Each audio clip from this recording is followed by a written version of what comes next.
আবারও আমন্ত্রণ ২১শে বিজনেসের সঙ্গে আছি রাজীব জামান। প্রিয় দর্শক, দেশে ব্যবসা বাণিজ্য, অর্থনীতি ও শেয়ার বাজারের সর্বশেষ তথ্য স্বয়ংক্রিয় গ্রাফিক্স পদ্ধতিতে পরিবেশন করছে ২১শে বিজনেস। দর্শক, আপনারা জানেন ঢাকা ও চিটাগং স্টক এক্সচেঞ্জ আমাদের দুজন প্রতিনিধি রয়েছেন। ডিসিতে আছেন রহমান রনা এবং সিসিতে আছেন নাসির ইমন। চলে যাচ্ছি তাদের কাছে। রনা, এখন পর্যন্ত ঢাকা স্টক এক্সচেঞ্জের পরিস্থিতি কেমন দেখছেন? রাজীব, আপনাকে ধন্যবাদ। রাজীব, নতুন বছরের চতুর্থ কার্যদিবসে দিনের শুরু থেকেই কিন্তু পজিটিভ ট্রেন্ড অব্যাহত রয়েছে। ঠিক এই মুহূর্তে আমরা দেখতে পাচ্ছি ডিএসসি প্রধান ইন্ডেক্সটি প্রায় ১৭ পয়েন্টের মতো পজিটিভ থেকে অবস্থান করছে ৪,৯৮৬ পয়েন্টে। লেনদেনও ভালো গতি রয়েছে। আমরা দেখতে পাচ্ছি ১ ঘন্টা সময় লেনদেনের পরিমাণ ছাড়িয়েছে প্রায় ৮০ কোটি টাকা। লেনদেন হওয়ার প্রতিষ্ঠানগুলোর মধ্যে দর বৃদ্ধি পেয়েছে ১৪৮টির, সেখানে দর হারিয়েছে ৮২টির এবং অপরিবর্তিত অবস্থায় রয়েছে ৩৭টি প্রতিষ্ঠানের শেয়ারের দর। সেই সাথে জানিয়ে রাখছি, এখনো পর্যন্ত খাতোয়ারি সবচাইতে বেশি লেনদেন হচ্ছে আমরা দেখতে পাচ্ছি জ্বালানি ও শক্তি খাতে। এই খাতে লেনদেনের পরিমাণ ছাড়িয়েছে প্রায় ১৫ কোটি টাকা। দ্বিতীয় অবস্থানে রয়েছে বস্ত্র খাত। এই খাতে লেনদেনের পরিমাণ ছাড়িয়েছে প্রায় ১৪ কোটি টাকা। এর পরবর্তী অবস্থানগুলোতে রয়েছে প্রকৌশল খাত, সিমেন্ট খাত, ঔষধ খাত, ব্যাংকিং খাত, আর্থিক খাত, সার্ভিস খাত এবং খাদ্য খাত। এখনো পর্যন্ত আমরা দেখতে পাচ্ছি প্রকৌশল খাতে লেনদেনের পরিমাণ ছাড়িয়েছে প্রায় ১০ কোটি টাকা, সিমেন্ট খাতে লেনদেনের পরিমাণ ছাড়িয়েছে প্রায় ৯ কোটি টাকা, ঔষধ খাতে লেনদেনের পরিমাণ ছাড়িয়েছে প্রায় ৫ কোটি টাকা এবং ব্যাংকিং খাতে লেনদেনের পরিমাণ ছাড়িয়েছে প্রায় ৪ কোটি টাকা। সেই সাথে জানিয়ে রাখছি, এখনো পর্যন্ত টাকার অঙ্কে লেনদেন শীর্ষে যে কোম্পানিগুলো অবস্থান করছে তার মধ্যে প্রথমে রয়েছে লাফার্জ শর্মা সিমেন্ট লিমিটেড। এর পরবর্তী অবস্থানগুলোতে রয়েছে Hamid fabrics, Alltex, WM shipyard, CVO petrochemical, MGL BD, Sai Powertech, Agni systems limited, KPCL এবং ডেস্কো। অন্যদিকে আমরা দেখতে পাচ্ছি শতাংশের দিক থেকে সবচাইতে বেশি দর বৃদ্ধি পেয়েছে অলটেক্সের। এর পরবর্তী অবস্থানগুলোতে রয়েছে Shahjibazar power company, modern dyeing, information services network limited, Hamid fabrics, Phoenix finance, Fuwang food, Rupali bank এবং HR টেক্সটাইল। সেই সাথে জানিয়ে রাখছি, এখনো পর্যন্ত শতাংশের দিক থেকে সবচাইতে বেশি দর হারিয়েছে নর্দার্ন জুট। এর পরবর্তী অবস্থানগুলোতে রয়েছে jute spinners, Phoenix finance first mutual fund, green delta mutual fund, Rahima food, ICBMCL second mutual fund, intech online এবং মন্নু সিরামিক। রাজীব। রনা, আপনাকে অনেক ধন্যবাদ। ইমন, আপনার কাছ থেকে শুনবো এই মুহূর্ত পর্যন্ত চিটাগং স্টক এক্সচেঞ্জের পরিস্থিতি কেমন দেখছেন। ধন্যবাদ রাজীব আপনাকে। রাজীব, সপ্তাহের তৃতীয় কার্যদিবসের দিনের শুরু থেকে এখন পর্যন্ত কিন্তু লেনদেন প্রায় ১ ঘন্টার মতো অতিক্রান্ত হয়েছে এবং বেশ খানিকটাই পজিটিভ রয়েছে চিটাগং স্টক এক্সচেঞ্জের বাজারে। এই মুহূর্তে সর্বমোট টার্নওভার গতিটাও বেশ খানিকটা ভালো বলা চলে এবং প্রধান ইন্ডেক্সটি ৪৫ পয়েন্ট পজিটিভ থেকে অবস্থান করছে ১৫,২৯২ পয়েন্টে এবং সর্বমোট টার্নওভারের পরিমাণ ছাড়িয়েছে ৭,১৭,০০,০০,০০০ টাকার কিছুটা বেশি এবং অধিকাংশ প্রতিষ্ঠানের মধ্যে দর বেড়ে লেনদেন হচ্ছে। প্রায় এখন পর্যন্ত ৮১টি প্রতিষ্ঠানের দর বেড়েছে, সেখানে দর হারিয়েছে ৪৭টি প্রতিষ্ঠান এবং অপরিবর্তিত রয়েছে ২৮টি প্রতিষ্ঠানের শেয়ারের দর। এছাড়াও টপ 10 তালিকা ১ ঘন্টা পর সর্বপ্রথম অবস্থানে রয়েছে অলটেক্স, দ্বিতীয় অবস্থানে রয়েছে লাফার্জ শর্মা সিমেন্ট, তৃতীয় অবস্থানে রয়েছে হামিদ ফেব্রিক্স এবং চতুর্থ অবস্থানে রয়েছে ওয়েস্টার্ন মেরিন শিপইয়ার্ড।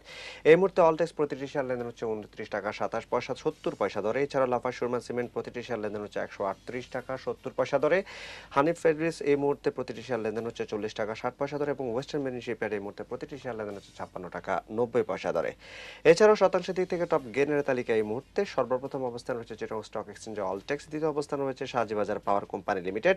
এছাড়াও ফার্স্ট প্রাইম মিউচুয়াল ফান্ড রয়েছে তৃতীয় অবস্থানে এবং স্ট্যান্ডার্ড সিরামিক রয়েছে টপ গেইনারের তালিকায় তৃতীয় এবং চতুর্থ অবস্থানে। এই মুহূর্তে সর্বপ্রথম অবস্থানে থাকা টপ গেইনার তালিকা অলটেক্স প্রতিটি শেয়ার লেনদেন হচ্ছে ২৯ টাকা ৭০ পয়সা দরে। শাহজিবাজার পাওয়ার প্রতিটি শেয়ার লেনদেন হচ্ছে ২০৮ টাকা ৫০ পয়সা দরে।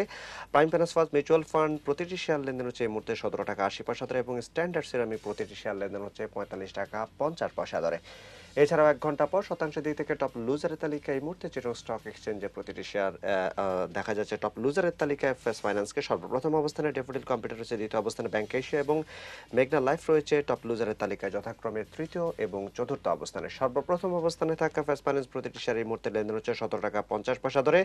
ডেফোডিল কম্পিউটার প্রতিটি শেয়ার লেনদেন হচ্ছে ১৩ টাকা ধরে। এছাড়াও তৃতীয় এবং চতুর্থ অবস্থানে থাকা ব্যাংক এশিয়া এবং মেঘনা লাইফ, ব্যাংক এশিয়া প্রতিটি শেয়ার লেনদেন হচ্ছে ১৭ টাকা ১০ পয়সা ধরে এবং মেঘনা লাইফ প্রতিটি শেয়ার লেনদেন হচ্ছে ৮৬ টাকা ৩০ পয়সা ধরে।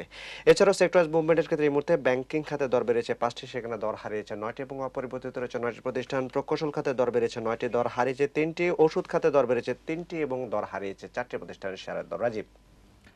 ইমন এবং রনা, আপনাদের দুজনকেই অনেক ধন্যবাদ। দর্শক, এবারে দেখে নিচ্ছি দেশের পুঁজিবাজারে কিছু টুকরো খবর নিয়ে শেয়ার বাজার ফ্ল্যাশ। লেনদেনের নতুন কমিশন হার নির্ধারণ করেছে Dhaka stock exchange DAC.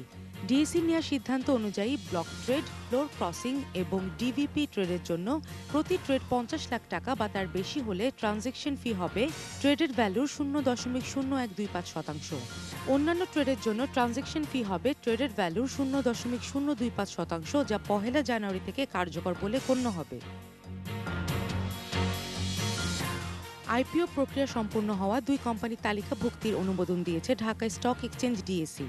Company দুটি হচ্ছে ন্যাশনাল ফিড মিলস লিমিটেড ও সিএনএ টেক্সটাইল লিমিটেড। মঙ্গলবার ডিএসসির পরিচালনা পর্ষদের সভায় এই সিদ্ধান্ত নেওয়া হয়। অলিম্পিক ইন্ডাস্ট্রিজ ও ইউনাইটেড এয়ারওয়েজ বাংলাদেশ লিমিটেডের অনুমোদিত স্টক ডিভিডেন্ড সংশ্লিষ্ট শেয়ার হোল্ডারদের বিও অ্যাকাউন্টে জমা হয়েছে। 30 জুন 2014 সমাপ্ত বছরের জন্য অলিম্পিক 20% ক্যাশ ও 35% স্টক এবং ইউনাইটেড এয়ারওয়েজ 10% স্টক ডিভিডেন্ড দিয়েছে। সিকিউরিটিজ আইন পরিপালন না করার অভিযোগে ফাইন ফুডসকে 1 লাখ টাকা ও সালভো কেমিক্যালকে 5 লাখ টাকা জরিমানা করেছে বিএসইসি। পুঁজিবাজারে তালিকাভুক্ত 3টি কোম্পানির মার্কেট ক্যাটাগরি পরিবর্তন হয়েছে। এর মধ্যে অলটেক্স ইন্ডাস্ট্রিজ জেড ক্যাটাগরি থেকে A, RSRM steel N category থেকে এ ক্যাটাগরি ও northern jute manufacturing company Z category থেকে এ ক্যাটাগরিতে উন্নীত হয়েছে। শাহজিবাজার পাওয়ার কোম্পানি লিমিটেডের শেয়ার শুধুমাত্র স্পট, ব্লক ও অডলট মার্কেটে লেনদেন হচ্ছে। দর্শক, এখন রয়েছে দেশের পুঁজিবাজার পরিস্থিতি নিয়ে বিশেষ আলোচনা। আর আলোচনার জন্য আমাদের স্টুডিওতে উপস্থিত রয়েছেন সিএফএম মৌসুম মোহিত হক অ্যান্ড কোম্পানি পার্টনার ও পুঁজিবাজার বিশেষজ্ঞ মোহাম্মদ ফোরকান উদ্দিন। আমরা কথা বলছি তার সাথে। আপনাকে স্বাগত আমাদের আজকের আয়োজন। আপনাকে অনেক ধন্যবাদ আমাকে এখানে আমন্ত্রণ জানানোর জন্য। আমরা দিনের শুরুর খবরগুলো জানছিলাম এবং মোটামুটি একটা পজিটিভ ট্রেন্ড দেখা যাচ্ছে। আমরা আশা করব দিনের শেষ ভাগ পর্যন্ত সেটি অব্যাহত থাকবে। আমরা একটু আসতে চাই যে নতুন বছর, নতুন প্রত্যাশা, সবকিছু মিলে নতুনের একটা আবহ আমরা চাইছি। সবকিছু মিলে গত কয়েকটি বছরের ধারাবাহিকতায় নতুন বছরে আমরা পুঁজিবাজারের জন্য আসলে কি প্রত্যাশা রাখতে পারি? আপনি বলেছেন যে বাজার পজিটিভ ট্রেন্ড দিয়ে শুরু হয়েছে। এটা তো আসলে পজিটিভ হওয়ারই কথা ছিল, বা পজিটিভ ট্রেন্ড এখন পর্যন্ত আছে। তো এই জন্য কথা ছিল, কারণ এমন কোনো ইন্ডিকেশন বাজারে নাই, এমন কোনো ইন্ডিকেশন শেয়ার বাজারের জন্য নাই যেটা দিয়ে শেয়ার বাজার পড়তে পারে বা পড়ে যাওয়ার কথা। তো যার কারণে আমরা খুব আশাবাদী ছিলাম যে জানুয়ারি থেকে বা প্রথম থেকেই এটা ভালো হবে, এবং এখন পর্যন্ত আমরা দেখতে পাচ্ছি খুব একটা নেগেটিভ অ্যাপ্রোচে বাজার নাই। বাট হঠাৎ করে এই যে রাজনৈতিক অস্থিরতা, এটা হয়তো জনমনে একটু আতঙ্ক তৈরি করেছে। এটা হয়তো বা বাজারের জন্য সাময়িক একটা নেগেটিভ সিগন্যাল দিলেও দিতে পারে। তবে আমি ব্যক্তিগতভাবে বিশ্বাস করি যে রাজনৈতিক অস্থিরতা তো শেয়ার বাজারের উপরে খুব একটা ইম্প্যাক্ট পড়ার কথা নয়। হ্যাঁ, ইনডাইরেক্ট ইম্প্যাক্ট অবশ্যই আছে, কারণ ব্যবসা বাণিজ্য যখন পড়বে তখন বা শেয়ার বাজারের উপরেই পড়বে, কারণ ওই যেসব কোম্পানিগুলো আছে তারা তো ডিভিডেন্ড দিবে ব্যবসা করেই। তো ওভারঅল যদি এই রাজনৈতিক পরিস্থিতির একটা সুরাহা হয়ে যায় বা একটা সমাধান হয়ে যায় বা হওয়ার পথেও যদি আমরা দেখতে পারি, তাহলে বিনিয়োগকারীরা ডেফিনেটলি এখানে অনেক বেশি আগ্রহ দেখাবেন, এবং শেয়ার বাজার খারাপ হওয়ার কোনো নিয়ামক কিন্তু বাজারে নাই, অ্যাটলিস্ট এই নতুন বছরে। আচ্ছা, একটু আসতে চাই যে বিগত সময়গুলোতে অনেক ধরনের পরিবর্তন আমরা দেখেছি পুঁজিবাজার কেন্দ্রিক। অনেক ধরনের আমরা স্টক এক্সচেঞ্জ ডিমিউচুয়ালাইজেশন হচ্ছে, আমাদের বিএসইসি ক্যাটাগরিতে উন্নীত হয়েছে, আমাদের আইপিও যে পদ্ধতি সেগুলো অনেক পরিবর্তন হচ্ছে, স্বচ্ছতা, জবাবদিহিতা, এই জায়গাগুলোই যে বিষয়গুলো আমাদের নতুন বছরে আরো চাই, সেই জায়গাগুলো আপনারা কি বলার আছে যে এই জায়গাগুলো হয়তো আরেকটু বেশি কাজ করা আমাদের দরকার? না, এখানে যেটা আমার কাছে মনে হচ্ছে যে অনেক উন্নতি হয়েছে কিন্তু আমাদের শেয়ার বাজারের, আমাদের অনেক উন্নতি হয়েছে বাংলাদেশ সিকিউরিটিজ অ্যান্ড এক্সচেঞ্জ কমিশনের, এবং ওখানে অনেক দক্ষ লোকের সমাগমও ঘটেছে, এটা সত্যি কথা। কিন্তু একটা জিনিস বোধহয় আমি বারবার বলার চেষ্টা করছি, সেটা হলো এরকম যে আইপিওতে মাল্টিন্যাশনাল কোম্পানিগুলোকে আনতে বাধ্য করা উচিত, বা সেইভাবে একটা আইন সিকিউরিটিজ অ্যান্ড এক্সচেঞ্জ কমিশন করা উচিত, বা যেসব মাল্টিন্যাশনাল কোম্পানিগুলো আছে বর্তমানে তাদেরকে, এবং যেসব কোম্পানিগুলো বাংলাদেশে নতুন করে ইনভেস্টমেন্টে আসতে চায় তাদের প্রি কন্ডিশনটা শেয়ার মার্কেটে তাদেরকে শেয়ার ফ্লোট করার জন্য বাধ্যবাধকতা রেখে একটা আইন করা যেতে পারে, যাতে করে হবে কি আপনার বাজারের যে ফ্লো এটা অনেক বেড়ে যাবে এবং ভালো শেয়ারগুলো আসবে। এখন সব ইট ইজ নট নেসেসারি যে সব মাল্টিন্যাশনাল কোম্পানি ভালো, নো। আমাদের দেশের লোকাল অনেক বড় বড় কোম্পানি আছে অনেক ভালো যারা করছে। অনেক ভালো কোম্পানি আছে এবং এরা মাল্টিন্যাশনাল চাইতেও ভালো করছে। মাল্টিন্যাশনাল কোম্পানিগুলো কখন আসছে আমার এখানে? মাল্টিন্যাশনাল কোম্পানিগুলো ওদের সুবিধা ছাড়া কিন্তু আমার এখানে আসছে না। আসেনি, জি। সুতরাং ঠিক ওদের দিকেই যে পুরো নজর আমাকে দিতে হবে তা না। আমাদেরকে আমাদের যেসব লোকাল কোম্পানিগুলো আছে তাদের ক্ষেত্রে কিছু বাধ্যবাধকতা নিয়ে আসা উচিত। লেটস সে একটা কোম্পানি যখন আপনার প্রজেক্ট ফাইন্যান্স নিচ্ছে, লেটস সে বাজার থেকে সে 20 কোটি টাকা লোন নিচ্ছে, তো 20 কোটি টাকা প্রজেক্ট ফাইন্যান্স নিয়ে যে কোম্পানিটা নিচ্ছে তাকে বাধ্য করে দেওয়া উচিত যে 20 কোটি টাকার উপরে যদি তুমি লোন নাও বা 20 কোটি অথবা তার উপরে যদি তুমি মার্কেটে শেয়ার ফ্লোট করতে হবে। এটা একটা ইস্যু আছে। আরেকটা হলো আপনার দেখেন ব্যাংকগুলো কি করছে, ব্যাংকগুলো যখন প্রজেক্ট ফাইন্যান্স করছে ওর মেয়াদ কিন্তু 5 বছর বা 3 বছর, 5 বছর নর্মালি 5 বছরই হয় মেয়াদগুলি। তো 5 বছর তাহলে ব্যাংকের সোর্স কি? ব্যাংকের যে ফাইন্যান্সটা করছে তার সোর্সটা কি? সোর্স হলো আপনার আমার XYZ আমাদের টাকা। তাহলে আমরা যে টাকাটা ব্যাংকে রাখছি হয় এসটিডি অ্যাকাউন্টে রাখছি অথবা কারেন্ট অ্যাকাউন্টে রাখছি অথবা এফডিআর করছি অথবা ডিপিএস করছি। এইসব ফর্মগুলো ছাড়া তো ব্যাংক আমাদের কাছ থেকে আর কোনো ফর্মে টাকা পাচ্ছে না। তা আমরা যদি দেখি এসটিডি যখন ইচ্ছা আমি টাকা নিয়ে নিচ্ছি, কারেন্ট অ্যাকাউন্ট যখন ইচ্ছা আমি টাকা নিয়ে নিচ্ছি, ডিপিএস মেবি 3 বছর 2 বছর 5 বছর এইভাবে আমি টাকাটা রাখছি। FDR the main source of fund, সেটা কেউ 3 মাসের জন্য করছে, কেউ 1 মাসের জন্য করছে রিনিউয়েবল, আবার কেউ 6 মাসের জন্য করছে। তাহলে these are all short term fund bank receive করছে। তাহলে শর্ট টার্ম ফান্ড নিয়ে একটা লং টার্ম ফাইন্যান্স যখন একটা কোম্পানিকে করে তখন সেই ক্ষেত্রে ব্যাংকগুলো কিভাবে আপনার সারভাইভ করবে আমি এটা জানি না। এটা একটা আমার কাছে ব্যক্তিগতভাবে মনে হয় যে প্রজেক্ট ফাইন্যান্স করাটা ব্যাংকের জন্য একটা খুব সঠিক সিদ্ধান্ত আমার কাছে মনে হয় না। এটা হলো ব্যাংকের সাইড থেকে বললাম। একটু আগে যদিও আমরা চিন্তা করছিলাম যে ব্যাংকের পরিচালনা মুনাফা বেড়েছে বা অনেক কিছু হয়েছে, কিন্তু রিয়েলিটিটা আরও ভালো হতো যদি তারা আপনার প্রজেক্ট ফাইন্যান্সের থেকে বের হয়ে এসে ওয়ার্কিং ক্যাপিটাল ফাইন্যান্সের দিকে বেশি ঝোঁক দিত এবং সেক্ষেত্রে তারা শর্ট টার্ম ফান্ড দিয়ে শর্ট টার্ম ফাইন্যান্স যদি করতো তাহলে অনেক ভালো হতো। এটা হলো ব্যাংকের দিকটা গেল। আচ্ছা আচ্ছা। চলে এসেছি আমরা এখন কোম্পানিগুলোতে। এখন XYZ একটা কোম্পানি প্রজেক্ট ফাইন্যান্স নিল, তাহলে ব্যাংক তাকে কি করছে? 1 বছর তোমার লোন রিপেমেন্ট করা লাগবে না এটা বলে দিচ্ছে, বাট ইন্টারেস্ট তাকে চার্জ করছে। আর ওই ইন্টারেস্টটা পরবর্তী যে 5 বছর আপনাকে লোনটা পে অফ করতে হবে তার সাথে অ্যাকুমুলেট করে এটাকে ভাগ করে দেওয়া হচ্ছে ইনস্টলমেন্ট করে। লেটস সে 5 বছরের জন্য যদি হয় তাকে 60টা ইনস্টলমেন্ট করে দেওয়া হচ্ছে। যেই কোম্পানিটা নতুন বাজারে আসলো তার তো বিজনেস দাঁড় করাইতে 2 বছর লাগে, সে লোন পে অফ করবে কোত্থেকে? ওয়েল, যদি সে শুধু ইন্টারেস্টটা দিয়ে যেত আর তার প্রিন্সিপালটা না দেওয়া লাগতো তাইলেও হয়তো তার বিজনেসটা ভালো করতো। কিন্তু এখন হচ্ছে যে যখন ইনস্টলমেন্টটা করে দেওয়া হচ্ছে তখন তাকে ইনস্টলমেন্টের টাকাও প্রিন্সিপালের টাকাও দেওয়া লাগছে, তাকে ইন্টারেস্টের টাকাও দেওয়া হচ্ছে। সে কোত্থেকে দিবে টাকাটা? বিজনেসটা তো তৈরি হইতেই সময় লাগে। ল্যান্ড প্রসেস থেকে শুরু করে তার বিল্ডিং থেকে শুরু করে মার্কেটিং থেকে শুরু করে these are all time factor না। তো এতে করে যেটা হচ্ছে যে ব্যাংক থেকে লোন নিয়ে একটা বিজনেস করার চাইতে মার্কেট থেকে ফান্ড নিয়ে বিজনেস করা অনেক ভালো। আচ্ছা আচ্ছা। এটা একটা খারাপ দিক আছে কোম্পানিগুলোর জন্য ব্যাংক ফাইন্যান্সের। আরেকটা বড় জিনিস যেটা আছে, যে জায়গাগুলো আমি মনে করি যে পলিসি মেকার যারা আছেন ওনারা খেয়াল করবেন এই জায়গাগুলো, যেটা আপনি যেহেতু প্রশ্নটা করেছেন যে নতুন বছরে কি বলার আছে, এই জায়গাগুলো project finance securities and exchange commission কি করছে? এখন নতুন কোম্পানিগুলোতে কিন্তু আইপিও দিচ্ছে না, গ্রিনফিল্ড যাকে আমরা বলি, এগুলোকে কিন্তু দিচ্ছে না। কিন্তু এটা তো হওয়া উচিত না। এটা হওয়া উচিত না এই জন্য, কারণ হলো যেই কোম্পানিটা আপনার ব্যাংক ফাইন্যান্স নিয়ে যখন নতুন কোম্পানি ব্যবসা শুরু করছে তার চাইতে যদি তাকে ইকুইটি ফাইন্যান্স দিয়ে বিজনেস করতে দেয়া হয় তাহলে সে ডেফিনেটলি অনেক ভালো করবে। যদিও ইকুইটি রিটার্ন কিন্তু অনেক হাই, কারণ ইকুইটি রিটার্নের এক্সপেকটেশন আমি যা মনে করব যে আমার 10 টাকা ক্যাপিটাল আছে, আমি এখান থেকে 500 কোটি টাকা পেতে চাই, ইটস মাই পারসেপশন।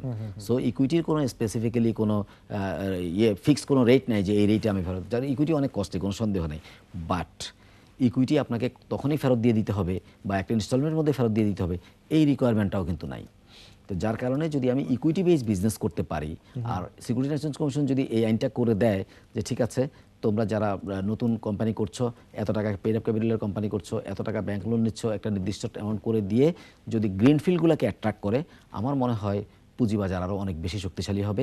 এবং একটা জিনিস আমরা মনে করব যে সেকেন্ডারি মার্কেটের সরাসরি জিডিপিতে কন্ট্রিবিউশন নাই, এটা সত্যি, বাট থ্রো আইপিও জিডিপিতে হিউজ কন্ট্রিবিউশন আছে, এইভাবে যে যদি ওই ফান্ডগুলো তারা বাজার থেকে না তুলতে পারতো তাহলে তো সে ইনভেস্টমেন্ট করতে পারতো না। আর ইনভেস্টমেন্টের কারণেই কিন্তু জিডিপিতে গ্রোথ হচ্ছে। শেয়ার মার্কেটে ট্রেড দিয়ে কিন্তু জিডিপিতে ট্রেড কিন্তু হচ্ছে না। তাইলে আমাকে দেখতে হবে যে এই যে ইনভেস্টমেন্টগুলো হচ্ছে সেগুলো যাতে ইকুইটি থেকে আসে, বাজারে যাতে বেশি করে ইনভেস্টমেন্ট হয়, মানে জেনারেল পাবলিক যাতে বেশি সম্পৃক্ত হতে হয়, পারে। এটা যদি করা যায় তাহলে আমার মনে হয় বাজারের জন্য ভালো হবে। আমরা একটা ছোট্ট বিরতি নিতে চাই, বিরতির পর আবার আলোচনায় ফিরে আসবো।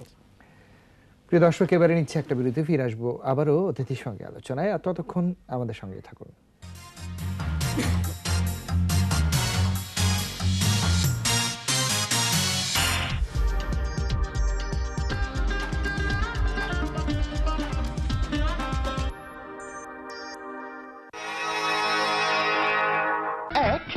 প্রতিদিন গোসলে শুধু লাইফ বয়, খাওয়ার আগে হাত ধুয়ে নাও প্রতিবার, সকাল দুপুর রাতে টয়লেট শেষে সবাই এসো হাত ধুয়ে নি একবার।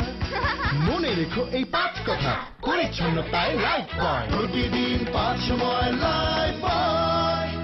গবেষক হিসেবে দেখেছি আমাদের পানিতে অনেক জীবাণু রয়েছে। এসব থাকতে পারে আপনার সন্তানের খাবার পানিতেও। যদি না আমার মতো আপনিও ইউনিলিভারের পিউরিটির উপর আস্থা রাখেন। এই অ্যাডভান্সড প্রযুক্তি 4 স্তরে পানিকে বিশুদ্ধ করে, ঠিক ফুটানো পানির মতোই। আমার পানি ফুটাতে বা ফিল্টার করতে হয় না। ইউনিলিভারের পিউরিট। লেবুর শক্তি ও হাজারো ফুলের সুবাস নিয়ে 500 গ্রাম হুইল ওয়াশিং পাউডার এখন পাওয়া যাচ্ছে 5 টাকা কমে। জলদি করুন, স্টক সীমিত।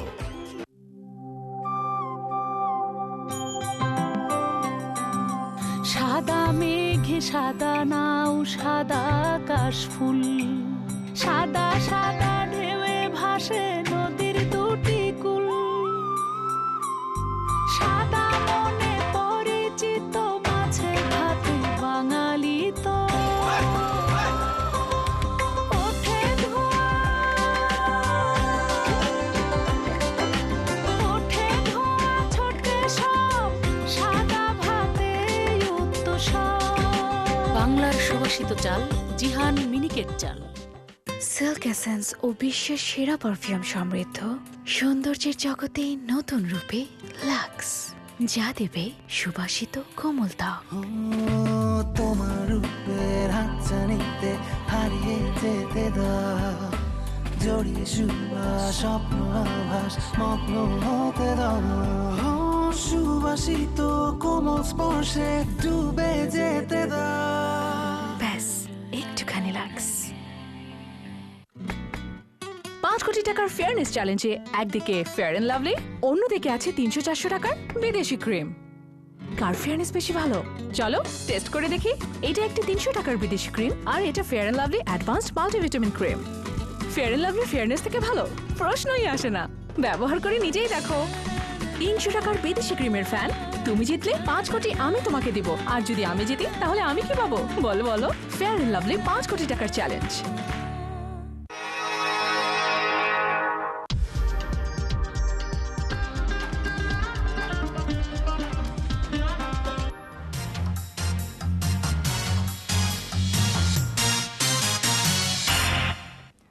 স্বাগত আবার একুশে বিজনেসে। দর্শক, বিরতির আগে দেশের পুঁজিবাজার পরিস্থিতি নিয়ে কথা বলছিলাম firm Masih Muhith Haque and company partner ও পুঁজিবাজার বিশেষজ্ঞ মোহাম্মদ ফোরকান উদ্দিনের সঙ্গে। ফিরে যাচ্ছি তার সাথে আবার আলোচনা। আমরা আলোচনা করছিলাম যে নতুন বছরে আমাদের পুঁজিবাজারের গ্রোথনেস আরো বাড়াতে বা আমাদের বাজারের বাড়াতে আর আসলে আমাদের কোন কোন দিকে নজর দেওয়া উচিত, সেই জায়গা থেকে আবার একটু বলতে চাই। আমি কিছু জায়গায় অ্যাড্রেস করার চেষ্টা করেছি, আরেকটা জায়গা বোধহয় আমরা এখানে একটু অ্যাড্রেস করা যেতে পারে। আমরা যদি একটু খেয়াল করে দেখি, আমাদের BSEC Bangladesh securities and exchange commission অনেক উন্নতি করেছে। আমরা ভূয়সী প্রশংসাও করছি এবং আমরা খুশি যে দেশের একটা সেক্টর অনেক ডেভেলপ করেছে, অনেক সাহসী পদক্ষেপ তারা নিয়েছে, অনেক সাহসী ভূমিকাও তারা নিয়েছে।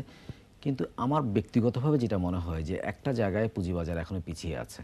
এখন প্রশ্ন করতে পারেন কোন জায়গাটা, সেটা হলো দেখেন, আমরা যদি অন্যান্য বিশ্বের অন্যান্য পুঁজিবাজারগুলোকে একটু দেখি, সেখানে দি কম্বিনেশন অফ স্টাফ বা কম্বিনেশন অফ অফিসার্স কীরকম আছে। 1/3 দেখা যাচ্ছে লয়ার, বিকজ অফ এখানে অনেক কিছু আছে।